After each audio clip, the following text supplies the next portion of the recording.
RI Timur Leste bahas penyelesaian batas darat. Indonesia dan Timur Leste sepakat lanjutkan kerjasama ekonomi dan perbatasan. Indonesia dan Timur Leste sepakat untuk melanjutkan kerjasama ekonomi dan penyelesaian batas darat antar negara.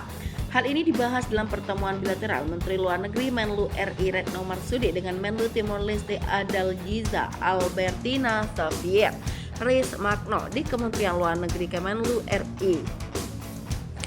Kami membahas tindak lanjut rencana kerjasama pembangunan Joint Industrial Park, ujar Retno dalam keterangan pers Kemenlu. Dalam kaitan ini, kedua pihak sepakat untuk mulai membahas pembentukan perjanjian Joint Free Trade Zone atau zona perdagangan bebas di dalam kawasan industri perbatasan antara distrik Ausus dan Provinsi NTT. Selain itu, pertemuan juga membahas mengenai pentingnya percepatan penyelesaian bilateral investment treaty BIT dan MUU on Communication and Informatics. Kami juga sepakat bahwa perjanjian-perjanjian tersebut akan diupayakan diselesaikan tahun ini agar dapat ditandatangani pada saat kunjungan Perdana Menteri Timor Leste yang waktunya akan ditentukan kemudian, kata pernyataan Retno. Retno dan Adi Jiza juga membahas menyoal perbatasan darat kedua negara.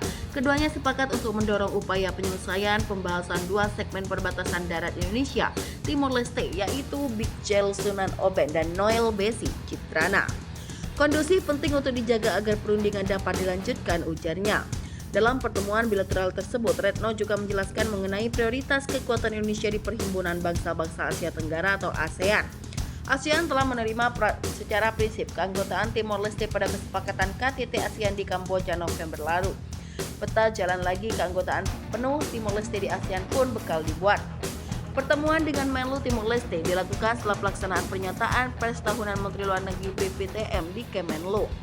Retno juga menjelaskan mengenai prioritas keketuaan Indonesia di ASEAN yang mengambil tema ASEAN Matters in Picture of God.